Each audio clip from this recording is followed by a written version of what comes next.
je ne cesserai jamais, je ne cesserai jamais de parler de l'élection présidentielle de Côte d'Ivoire qui aura lieu cette année en 2025. Pourquoi? Parce que on a vu ce qui s'est passé en 2010 et les années précédentes. C'était la désolation, c'était de la mort, c'était des crimes partout. Il faut éviter cela. Surtout que cette année, il y a Bobo, il y a Ouattara, et puis il y a les autres. Il faut éviter les morts, il faut éviter les crimes impunis. C'est là que je tiens absolument, dès que je peux, de parler de l'élection de cette année.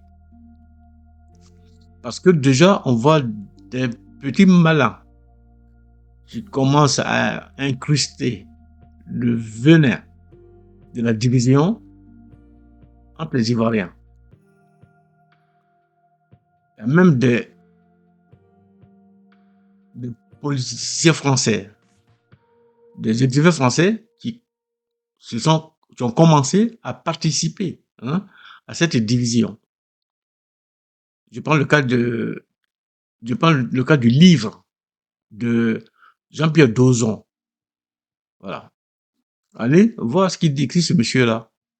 C'est une ordure. Et les Ivoiriens devaient se tourner, devaient se détourner de ce monsieur. Parce que c'est un diviseur, parce que il participe au crime indirect. Surtout que lui, c'est un terroriste de la plume. Voilà. Donc, j'insiste sur les choses que je trouve fondamentales, c'est important. Tant que la CEI n'est pas indépendante, je suis désolé, messieurs les Ivoiriens, n'allez pas aux élections. C'est important. Parce que seule une CEI indépendante garantit la paix sociale. Une CEI où les partis politiques sont à égalité ou bien une CEI où il n'y a pas de partis politiques est garante de paix sociale. Voilà.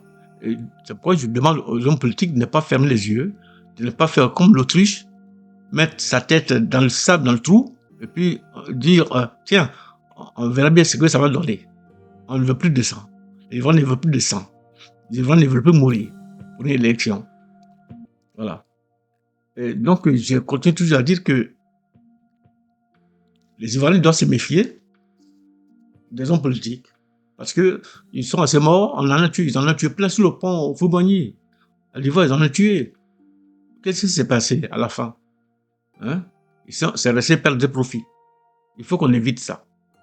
Il faut vraiment qu'on évite ça. Si un homme politique demande aux Ivoiriens de descendre dans la rue, moi je suis désolé, mais j'ai dit à mes parents, j'ai dit à mes enfants, c'est pas notre combat. Le combat, c'est celui de la CEI. C'est celui de la CEI, une CEI indépendante, avec surtout, il faut que tous les candidats soient présents. Il faut que ce soit une élection, c'est-à-dire que une élection où tous ceux qui veulent être candidats doivent y être. Voilà. Et donc, c'est mon coup de cœur parce que j'ai encore les images là de certains jeunes gens qui ont été tués à l'Ivoire. Certains qui pensaient qu'ils menaient le vrai combat, ils ont été jetés à la mer, ils ont été tués par l'hélicoptère. On a vu tout ça. On a vu tout ça. Il ne faut pas qu'on oublie ça. Ça, c'est la conscience, ça qui forge la conscience des nations. Voilà. Et donc, on peut pas nous tromper là-dessus. C'est pour ça, donc, je demande aux Ivoiriens de se détourner des diviseurs. Détournez-vous des diviseurs. Parce que les diviseurs ne sont pas de bons conseillers. Ils ne sont pas de bons conseillers.